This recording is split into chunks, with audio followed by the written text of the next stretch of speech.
আসসালামু আলাইকুম guys, it's me Abdul Al Mamun, junior mango squad leader. আমি আছি আপনাদের সাথে। সাধারণত আমি আমার এই জুনিয়র ম্যাঙ্গো স্কোয়াড ইউটিউব চ্যানেলটিতে ট্যুরিজম পারপাস ব্লগ ভিডিও দিয়ে থাকি, তবে আজকে একটু ভিন্ন রকম করার চেষ্টা করতেছি। আমি এখন অবস্থান করতেছি মালয়েশিয়াতে, আর কুয়ালালামপুর সিটিতে আছি। কুয়ালালামপুর সিটির একটা বিখ্যাত রেস্টুরেন্টে উটের মাংস খেতে যাবো, তো আপনাদের সাথে একটু শেয়ার করা। So let's coming after the intro.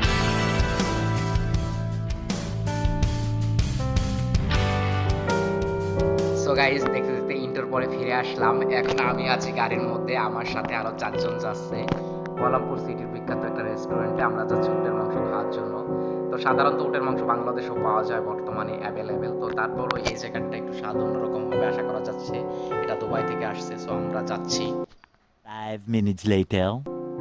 আর দেখতে দেখতে আমরা চলে আসছি প্রায় সামনে আমাদের রেস্টুরেন্টটা। আর কিছু সময় হাঁটলে, রানা ভাই হাঁটতেছে সামনে, আর কিছু সময় হাঁটলে আমরা রেস্টুরেন্টটা পাবো। কোলালামপুর সেন্ট্রাল মার্কেটের থেকে একটু সামনে আগাইলেই এই দোকানটা পাবেন আপনারা। আমরা চলে আসলাম, দেখতে পাচ্ছেন আস্ত একটা উটের ছবি আছে এই জায়গা A রেস্টুরেন্টে। few moments later. তো আমরা এই জায়গা দরাদরি করলাম।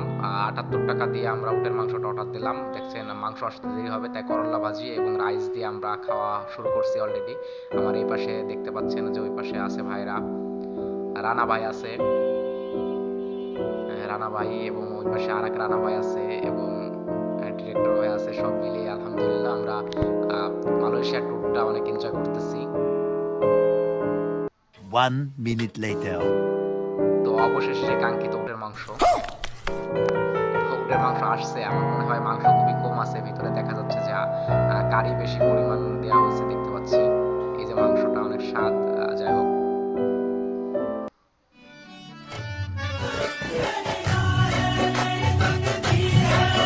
কি বলবো, হুদে আমাদের পুরো প্রজেক্টে লস, মাংস থেকে তরকারি বেশি। 5 minutes later. যাই হোক, বিলটা পেমেন্ট করতেছি এবং আমরা চলে যাচ্ছি। আজকের ভিডিও এতটুকুই। আসসালামু আলাইকুম।